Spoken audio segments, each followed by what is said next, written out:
오늘은 내 영혼의 종교개혁, 내 영혼의 종교개혁 이런 제목으로 같이 하나님의 말씀을 나누도록 하겠습니다. 오늘은 전 세계가 우리 개신교, 기독교는 종교개혁 주일로 그렇게 지키는 날이에요. 종교개혁 주일로 지키는 그런 날입니다. 종교개혁은 마틴 루터가 1517년에 당시에 카톨릭에 프로테스트한다는 것은 저항한다, 대항한다 그런 얘기죠. 그래서 그렇게 1517년 10월 31일 날 독일에 있는 비텐베르그 성당 앞에 그 앞에 95개조의 경문을 이렇게 발표를 합니다. 이 95개조의 조항은 뭐냐면 당시에 카톨릭에서 행해지고 있었던 그런 모든 잘못된 것들을 95개를 쭉 적어요. 그리고 이제 우리는 이렇게 살아갈 수가 없다라고 바로 믿자라고 하는 것을 선포한 것이 1517년 10월 31일이고 그때 프로테스트 했던 사람들 그 사람들을 통해서 이제 만들어진 게 우리 프로테스탄트 한자로 말하면 개신교라고 말을 하고 그게 지금 우리가 말하는 우리 모습이에요. 그래서 지금은 그거를 기독교라고 얘기를 해요.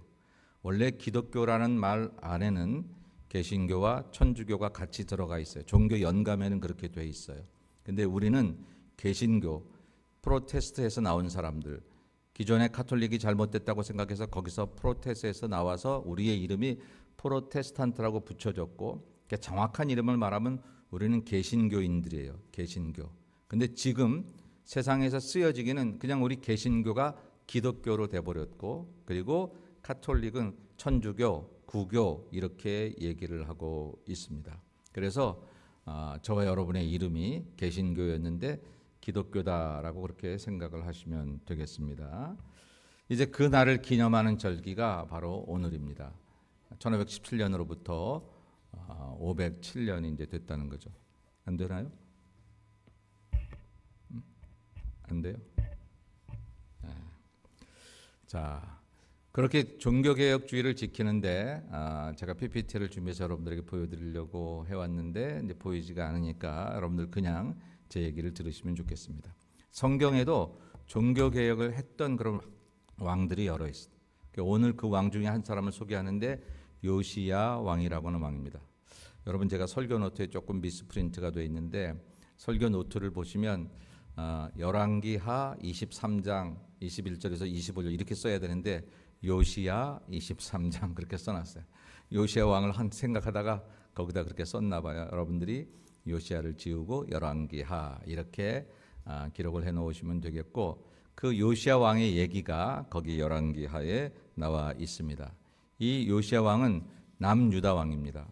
우리 아는 대로 솔로몬 사후에 이스라엘은 북이스라엘과 남유다로 갈라져서 계속해서 진행이 되다가 북이스라엘이 먼저 멸망하고 남유다가 586년에 BC 이제 바벨론에 포로되어 멸망을 하게 되기까지 여러 왕들이 있었는데 그 중에 16대 왕이었어요. 16대 왕. 근데 그 아버지는 아몬이라는 사람이고 잠깐 치리했고 그 할아버지가 누구냐면 므낫세라고 하는 사람이에요. 므낫세. 근데 므낫세는 50년이 넘게 유다를 통치하면서 유다 왕 가운데 가장 악한 왕이었어요. 여러분 참 아이러니하지 않습니까? 가장 악한 왕을 둔 아버지와 할아버지 밑에서 남유다에서 보기 드물게 오늘 성경에 보니까 요시야가 이렇게 개혁한 것은 전에도 없었고 후에도 없었다 이렇게 얘기할 정도로 칭찬받는 그런 귀한 왕이 나왔다라는 거예요. 물론 좋은 부분을 통해서 좋은 자식이 나오는 것이 일반적이긴 하지만 그래도 본인이 바로 서면 비록 내 환경과 내가 물려받은 유전인자가 좀 잘못됐다고 할지라도 내가 바로 서면 나의 당대에서 새로운 믿음의 출발을 알릴 수가 있다라고 하는 거죠. 우리 교회도 여러분 신앙의 1세대 계신 분들이 계셔요. 이전까지 자기 부모로부터는 다른 종교를 물려받았든 혹은 그렇게 살았다가 나 때로부터 예수를 올바로 믿고 예수님 만나서 믿는 사람들 참 많습니다. 혹은 그냥 그렇게 살아오다가 본격적으로 더 잘 믿는 그런 삶을 살아가는 사람들도 많이 있죠. 오늘 요시야가 바로 그런 사람이었다 하는 것입니다. 그런데 요시야가 왕이 된 때가 몇 살 때냐면 8살 때 됐어요. 참 어릴 때 정말 앞뒤도 못 가릴 그때 왕이 됐습니다. 우리나라에도 단종 임금이 뭐 6살에 왕이 돼서 수양대군이 섭정을 하다가 큰 참 불행한 역사를 만들어냈는데 자칫 그럴 수 있었죠. 자칫 8살짜리가 뭘 알고 알 수 있겠습니까? 많은 하나님 은혜로 또 이 요시야가 잘 자라고 또 그를 섭정했던 사람들이 잘 도와서 요시야는 점점 그동안 암울했던 남유다의 역사를 바꿔놓는 그런 일들을 하게 됩니다. 그래서 오늘 성경에 보면 18세 때에 23절에 보면 요시야 왕 18째 해에 예루살렘에서 여호와 앞에 이 유월절을 지켰더라 그랬어요. 유월절을 지켰다, 하나님의 절기를 지켰다는 거예요. 그런데 그 유월절은 이전의 왕들이 지키지를 않았다라고 하는 거예요. 22절에 보면 사사가 이스라엘을 다스리던 시대부터 이스라엘 여러 왕의 시대와 유다 여러 왕의 시대에 이렇게 유월절을 지킨 일이 없었다는 거죠. 없었다는 거예요. 그 부모들이 아버지가 할아버지가 왕을 그렇게 오래 섭정을 하면서도 하나님의 말씀대로 살지 않았다 하는 거예요. 좋은 부모 만난 건 축복이고 감사할 일이나 혹 그렇지 않은 부모를 만났다고 마치 그것 때문에 내 인생이 잘못될 수밖에 없었다고 생각하는 것은 사실은 핑계에 불과하다. 저와 여러분이 어제까지 우리 인생의 데이터가 엉망이고 내게 주어진 모든 환경과 조건이 나쁘다고 할지라도 오늘 내가 하나님 앞에서 그분 손 붙잡고 내 인생이 달라지면 저와 여러분의 인생은 새 출발을 하게 될 줄로 믿습니다. 그래서 그렇게 종교개혁을 한 게 요시야 왕이고 마틴 루터였다라고 하는 거예요. 그런데 오늘 제가 제목을 뭘로 잡았어요? 조금 내 영혼의 종교개혁. 국가가 종교개혁을 할 수도 있고 기독교가 종교개혁을 할 수도 있고 감리교가 종교개혁을 할 수도 있고 교회가 종교개혁을 할 수도 있어요. 그렇게 해야 그 안에 있던 나도 달라지지 우리 이렇게 생각할 수도 있지만 그러나 아무리 교회가 달라지고 시대가 달라져도 내 영혼이 달라지지 않으면 나에게는 아무런 소용이 없다라고 하는 것이죠. 어제 한국에서는 10월 27일 이제 차별금지법과 동성애금지법에 대해서 연합집회로 모였습니다. 그 결과에 대해서 제가 아직 잘 듣지를 못했습니다만 어쨌든 그렇게 우리가 대대적으로 거국적으로 역사를 이룬다고 할지라도 내 영혼이 달라지지 않으면 나하고는 아무런 소용이 없는 거다. 그래서 오늘 제가 말씀드릴 종교개혁은 그렇게 위로부터의 종교개혁이 아니라 나로부터 내가 달라지는, 내가 변화되는, 내가 새로워지는 그런 개혁의 이제 종교개혁의 이야기를 같이 하려고 합니다. 여러분, 개혁이라는 건 뭐예요? 개혁이라는 것은 잘못된 것, 수정해야 될 것, 이런 것들을 새롭게 뜯어 고치는 것을 우리가 개혁이라 그렇게 말을 합니다. 종교개혁이란 말을 조금 오늘 다시 말하면 우리의 신앙개혁이다, 이런 입장에서 과연 저와 여러분들에게 새롭게 우리가 고쳐야 될 것은 무엇이 있을까? 그리고 그것은 어떻게 가능할까? 이제 이런 얘기가 오늘 설교의 핵심인데 우리 이런 생각할 수 있어요. 아이고 목사님 뭘 뜯어 고치고 대단하게 뭐 그렇게 합니까? 그냥 내가 주일날 한 번, 일요일 한 번은 내가 교회 갈 테니까 그냥 가서 내가 1시간 꼭 참고 하나님께 예배드리고 올 테니까 내 삶에는 따라오지 마세요. 뭘 내 삶이 달라져야 되나요? 내 직장에서 내가 여전히 말씀대로 살지 못하는 거 그거 간섭하시려고 치면 제가 너무 힘들어져요. 그렇게까지는 못 믿겠어요. 이렇게 말은 안 하겠지만 저와 여러분이 그렇게 말은 안 하겠지만 그렇게 살아가기는 한다라고 하는 것입니다. 여러분, 신앙이라고 하는 것은 내가 이렇게 믿습니다가 진짜가 아니라 하나님이 그래 네가 맞다라고 해야 진짜인 거예요. 근데 우리들은 하나님이 어떤 눈으로 보실까? 하나님의 생각에는 이것이 맞을까 안 맞을까라고 하는 것에 대한 그런 어떤 시선을 우리는 좀 멀리하고 그냥 내가 한 것에 대해서 내 스스로 자위하고 이만하면 됐지라고 생각하는 부분들이 있는데 오늘은 그 부분들을 수정하지 않으면 우리는 여전히 새롭게 개혁되어야 하나 되지 못한 모습으로 여전히 살아가고 있다 하는 것이죠.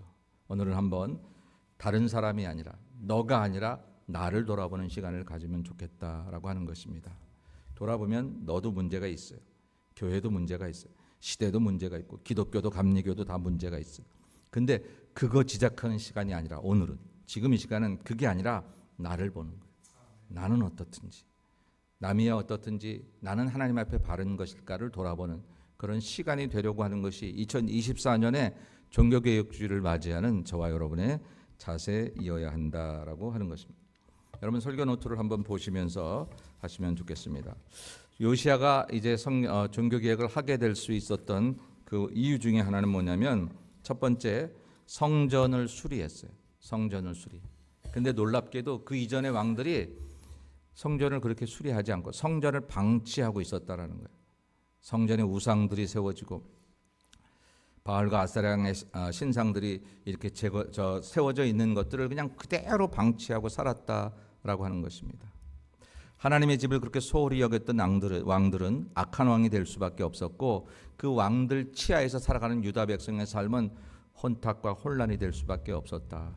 근데 요시야 왕이 종교 개혁을 할 때 첫 번째 출발이 뭐냐면 하나님의 성전을 고치는 거였어요. 하나님의 성전을 수리하는 거였어요.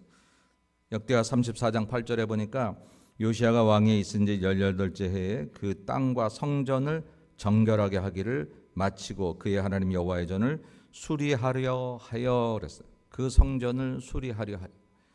그 왕의 할아버지가 52년 동안 유다를 통치하면서 어떻게 성전을 한번 수리하지 않았어요. 그냥 내버려두고 방치해두고 말았다. 그 아버지도 마찬가지. 아버지는 짧게 살았어요. 그런데 이 요시야는 8살에 왕이 돼가지고 그가 재위한 지 18년 후에 그러니까 한 26살 되는 거죠. 26살 때 하나님의 전을 수리하기 시작했습니다. 물론 성경 전체를 찾아보면 그가 이제 재위한 지 8년이라 그랬으니까 한 16살 때부터 하나님의 뜻을 구해요. 본격적으로 다윗의 길을 찾아 애씁니다. 그리고 말씀을 찾고 말씀을 읽고 말씀에 자기를 부딪혀 봅니다. 그러다가 26살 때에 그동안 방치되었던 하나님의 전을 수리하다가 거기서 율법책을 발견해요. 근데 그 율법책이 하나님 여호와의 전을 수리했다라는 거예요. 근데 여기서 발견된 율법책이 뭐냐면 신명기로 알려져 있어요. 성서학자들은 그때 발견된 게 신명기였을 것이다. 그리고 그 말씀을 읽으면서 그가 새롭게 이제 종교개혁의 출발을 시작하게 된다라고 하는 거죠. 여러분 우리의 종교개혁의 출발 그것은 하나님의 전을 수리하는 데 있습니다. 이것은 뭐 건물을 좀 고치자 여기 낡았으니까 고치자 물론 그것도 좋아요. 그런데 그렇게 외형적인 건물을 수리하자라고 하는 것이 아니라 이게 정말 하나님의 교회일까? 사람은 모였어 돈도 있어 프로그램도 있어 근데 만일 예수가 없다면 만일 거기에 하나님의 뜻이 없다면 그거는 하나님의 교회일 수 없잖아요. 여러분 안타깝게도 유럽의 많은 그런 그 화려한 성당들이 술집으로 바뀌고 그리고 세상의 펠로우십 공간으로 바뀐다거나 제가 저 뉴저지에 부흥회 갔을 때 그 목사님이 담임 목사님이 저를 한 성당으로 이렇게 구경을 시켜줬는데 술집이었어요. 이 교회당 앞에 이렇게 탁자 놓고 거기서 이렇게 사람 받는 술집으로 바뀌었어요. 그렇게 눈에 보이게 바뀐 것도 고쳐야 되지만 우리가 눈에 보이지 않게 교회라고는 하지만 교회가 그리스도의 몸이라고 하는데 도대체 교회에서 그리스도의 모습을 볼 수 없다면 교인들은 사랑 얘기하는데 예수 그리스도의 사랑은 보이지 않고 교인들은 모여서 찬송을 하긴 하는데 하나님이 영광을 받으실 그런 것은 없고 마치 장송곡처럼 들려지는 그런 교회라고 하면 그게 수정이 돼야 되겠다라고 하는 것이죠. 그런데 오늘은 제가 내 영혼의 종교교육이라 했으니 오늘 이 교회의 모습을 우리가 바라볼 때 우리 자신들의 모습으로 보잖아요. 사도 바울이 그렇게 얘기했잖아요. 너희는 너희가 하나님의 성전인 것과 하나님의 성령이 너희 안에 계시는 그런 것을 알지 못하느냐라고 그렇게 얘기를 했어요. 여러분 오늘 내 영혼의 종교교육은 나 자신을 돌보는 것, 나 자신을 돌아보는 것으로부터 출발해야 합니다. 아까도 얘기했어요. 너도 잘못이 있겠죠. 내 눈에도 보이겠죠. 근데 그거를 지적하는 게 이번 올해의 종교개혁이 아니라 그게 아무리 보인다고 할지라도 내 것을 보지 못하면 그것은 나는 결코 의로움이 되지 못해. 제가 교우들에게 그렇게 얘기합니다. 남의 허물이 보이는 까닭이 뭐라고요? 여러분 잘 생각해 보세요. 허물이 보이는 그 사람도 하나님의 자녀, 허물을 본다고 말하는 나도 하나님의 자녀. 내가 하나님이 아니고 똑같아요, 자격이. 근데 나도 문제가 많은데 문제가 많은 나에게 왜 그 사람의 문제가 보일까요? 그것은 그 사람 비판하라고 보이는 게 아니라 위하여 기도하라고 보이는 것 외에는 다른 이유가 없어요. 그러니까 다른 사람의 허물이 보일 때 그것으로 인해서 내가 의롭다고 착각하시면 안 돼요. 저 사람 저렇게 살면 안 되는데 이거 지적했다고 내가 그렇게 살고 있는 건 아니에요. 그리고 오히려 정말 하나님의 사람은 그렇게 지적하기 전에 무릎 꿇는 거. 하나님, 내 사랑하는 교회 권사님이, 집사님이 하나님 이렇게 사는데 하나님 저를 불쌍히 여겨주시고 긍휼히 여겨주셔서 정말 하나님 앞에 바른 삶을 살게 해주세요. 그거 외에는 그 사람의 허물을 볼 이유가 없다라고 하는. 그래서 나를 돌아보는 게 중요하다라고 하는 것이죠. 그러면 여러분이 하나님의 성전이라면 무엇을 수리하면 좋을까요? 여러분은 도대체 무엇을 수리해야 여러분을 보고서 정말 하나님의 성전이군요 이렇게 얘기할 수 있겠어요? 옛날에 한국 프로그램에 나는 가수다 뭐 이런 프로그램이 있었어요. 아니 가수가 뭘 나는 가수다 그러고 돌아다니냐 뭐 그렇게 생각했는데 가만 생각해 보니까 그 제목 때문에 그 3분짜리 노래하는 그 가수는 몇 날 며칠 2주 3주를 목숨을 다해서 노래 한 곡을 배워서 내가 가수라는 것에 부끄럽지 않게 노래를 부르기 위해서 애를 쓰더라고요. 우리는 교회입니다. 내가 교회라는 생각을 가지고 이 타운을 우리가 다녀야 한다면 여러분들이 사람 만나고 장사하고 사업하고 직장생활하고 할 때에 내가 교회이기 때문에 내가 교회라는 자의식을 갖기만 해도 그래도 내가 본성을 가진 사람이라 실수할 수도 있고 그럴 수도 있지만 아차 내가 교회지 내가 하나님의 성전이지 이렇게 말하면 하나님의 성전에 누를 끼치는 것이 라는 생각을 가지기만 해도 우리 삶이 다듬어질 수 있다는 거예요. 우리 또 그렇게 살아야 되는 거예요. 늘 말하지만 예수를 믿는 것은 인생을 쉽게 살기 위해 믿는 게 아니라 인생을 바르게 살기 위해 믿는 겁니다. 바르게 살려면 고통도 따라야 되고 우리가 수고하고 애씀도 필요하다는. 교회 가서 나 잘 안 해줬네, 나 밥 안 갖다 줬네. 여러분 이런 거 하려고 우리가 교회를 다니는 거 아니에요? 물론 밥 잘 갖다 드리겠습니다. 식사하실 때 서로 잘 대접하고 그래야 되지만 그것 때문에 내가 교회를 나오는 게 아니고 바르게 살고 하나님이 기뻐하실 만큼 온전한 사람 되기 위해서 산다라고 하면 내가 정말 하나님의 성전으로서 부끄러움이 없는지를 돌아봐야 한다. 여러분 두 가지 돌아보세요. 첫째는 내가 죄 가운데 빠져 있지 않나, 두 번째는 허물이 있지 않나를 보시면 에베소서 2장에 보니까 죄와 허물로 죽었던 너희를 예수 그리스도께 다시 사셨다는 거예요. 죄는 뭡니까? 명백한 범죄입니다. 이 죄는 적당히 넘어갈 수 없는 부분들이에요. 이 죄는 그렇게 넘어갈 수 있는 게 아니라 회개하지 않으면 넘어갈 수 없어요. 예수 그리스도께서 나의 죄 때문에 피 흘려 돌아가셔서 그 공로가 나에게 지금 준비되고 있어요. 근데 이게 그냥 내게 주어지는 게 아니라 내가 회개하면 그 공로가 내게 입혀져서 나는 공로 없지만 그리스도의 보혈을 믿는 믿음으로 인해서 내가 죄에서 자유함을 얻을 수 있다는 거예요. 죄에서 자유를 얻게 하면 보혈의 능력. 우리가 그렇게 찬송 부르는 이유가 그것입니다. 만일 저와 여러분에게 우리가 아직까지 내 몸이 성전인데 내게 죄가 있다면 죄된 것들을 내 몸에 자꾸 집어넣는다든지 죄의 길로 걸어가든지 내 몸을 함부로 놀린다든지 내가 사람들을 죄짓게 만드는 길로 자꾸 내 언행심사가 보여진다든지 하면 당장 하나님 앞에서 가던 길 멈추고 하던 것 그만두고 깨끗하게 버릴 것 버리고 제할 것 제하고 회개해서 새롭게 태어나지 않으면 죄는 해결할 수 없다는 것. 근데 우리가 스스로 그걸 고치기가 참 어려운데 예수께서 나를 위해 십자가를 지신 것을 믿음으로 고백하면 성령님이 나를 도와줘서 내가 고쳐지게 만드시더라고요. 고쳐지게 제가 천목회 나갈 때 시골 교인들의 가장 큰 문제 중에 하나가 술 담배거든요. 뭐 시골에서 농사지면서 막걸리 힘으로 일한다고 하시는 그분들에게 술 끊으라는 말이 쉽지 않아요. 정말 그 힘이 아니면 일할 수 없는 분들인데 아무리 얘기도 안 되던 그분 스스로 자기가 하나님 앞에서 새술은 새 부대에 담아야 된다고 내 부대가 더럽구나 내 몸이 더럽구나라고 깨닫게 되니까 그냥 깨끗하게 그 스스로 그걸 끊으시더라고요.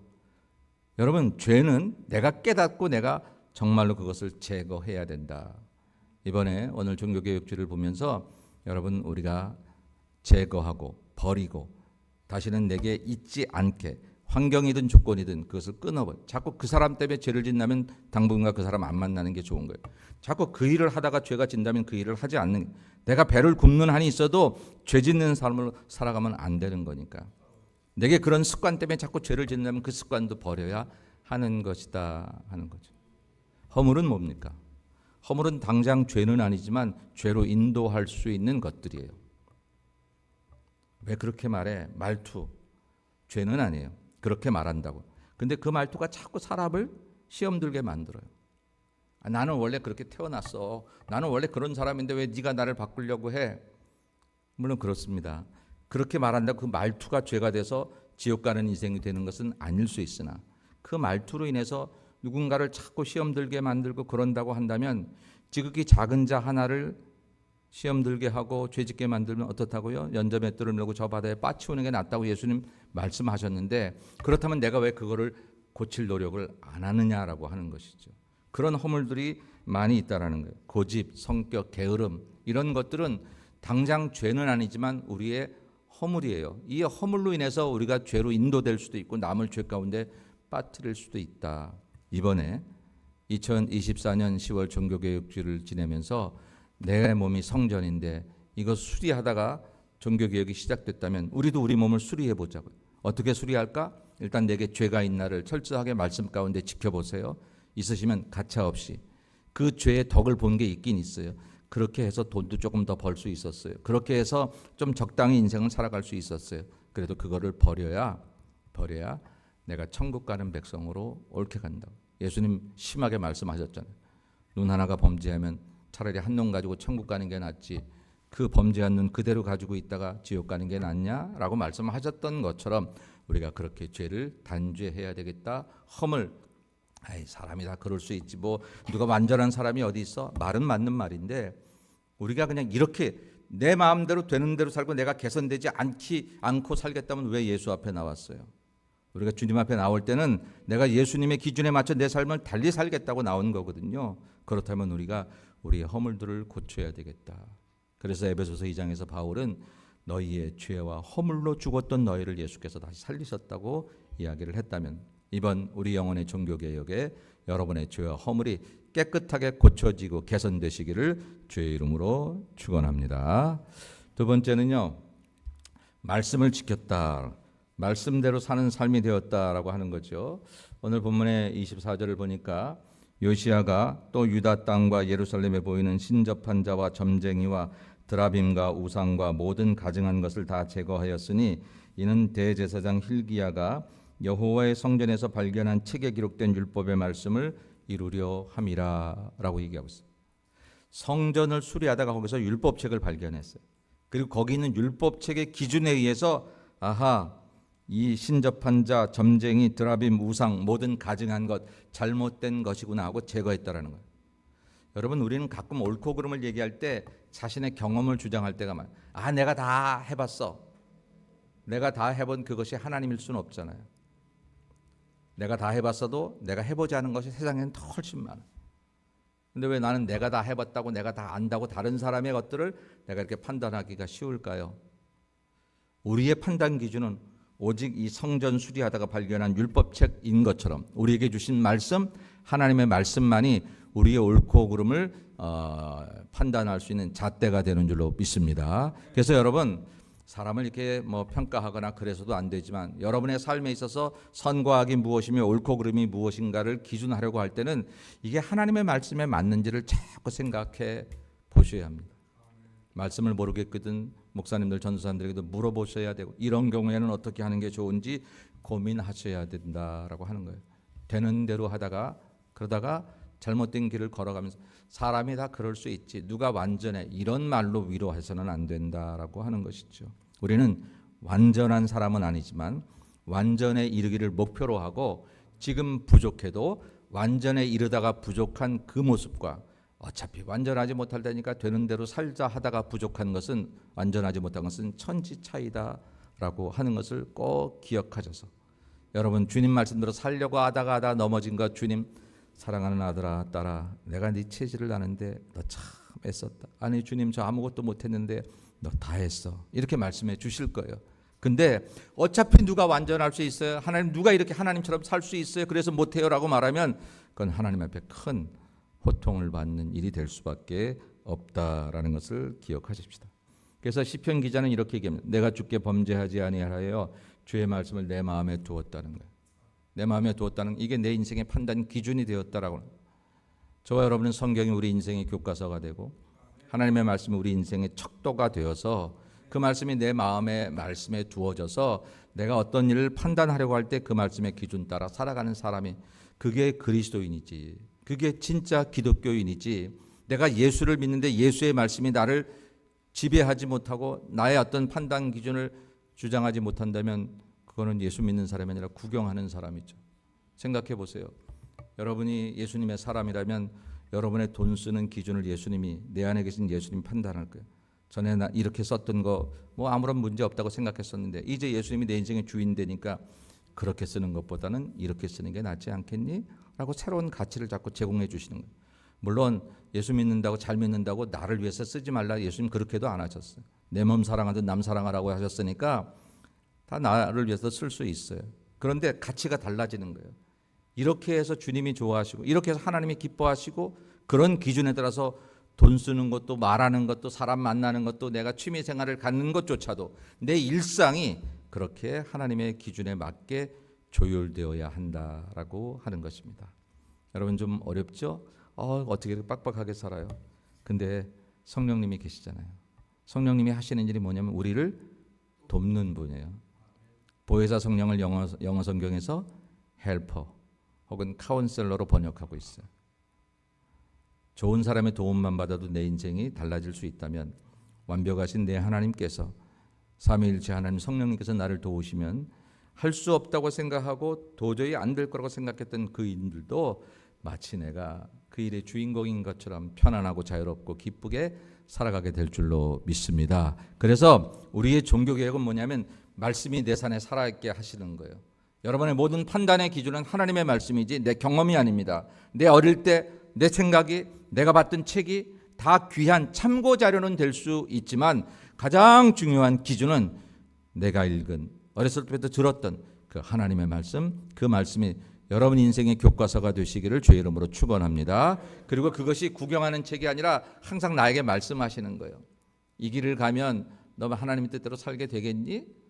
넓은 길 같은데 사람들 좋아하지만 그 끝에 멸망이 있어도 그 길을 가겠니? 라고 성경이 말씀, 마태복음 7장의 말씀이 내가 어떤 일을 새롭게 하려고 하는데 자꾸 그렇게 들려진다면 그건 그 말씀이 내게 살아있어서 나를 통제하는 것이지만 그런 생각이 전혀 들지 않거나 들어도 아이고 그건 교회에서 얘기죠. 그건 뭐 성경에서나 얘기하는 거고 나는 내 길 가겠습니다. 기다려주세요. 토요일 되면 그 다음날 갈 거예요. 그때는 당신의 뜻대로 좀 해보지요. 이건 신앙이 아니라 박물관에 찾아가는 거라 마찬가지. 교회는 박물관 찾아오는 거 아닙니다. 일주일에 한 번 찾아와서 잘 계셨어요 하나님? 다음 주에 또 올게요. 아니잖아요. 여기서 다시 한번 하나님을 더 친하게 만나서 프리미엄 가스를 넣고 이제 내 차를 가지고 이 세상을 드라이브하는 것입니다. 혼자 가지 않고 주님과 함께. 이 멋진 삶의 기준은 바로 하나님의 말씀에 있다라고 하는 거죠. 마지막으로 요시아가 이제 종교개혁을 일으킬 때 마지막은 뭐였냐면 유월절을 지켰다 그랬어요. 성경에 보니까 이 유월절을 선대 왕들이 지키지 않았다는 거예요. 이거 원래 하나님께서 모세에게 말씀을 주실 때 절기를 지키라고 그렇게 얘기를 했는데 이걸 안 지켰다는 거예요. 근데 요시아가 그 절기를 지켰다라는 거예요. 근데 여러분 절기라는 건 뭐냐면 하나님의 시간표거든요. 이거 굉장히 중요한 사실이에요.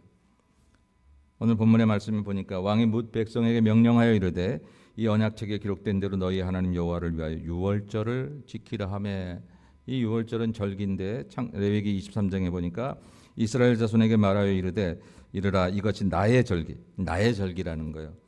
너희가 성회로 공포할 여호와의 절기들이니라라고 하는 것이죠. 여러분 교회의 절기는 그냥 교회 프로그램이 아니라는 거예요. 내 일상에 하나님의 시간표가 들어오기 시작하는 거예요. 나에게도 스케줄이 있어요. 내 일상에도 있어. 목사님 그때는 바빠요.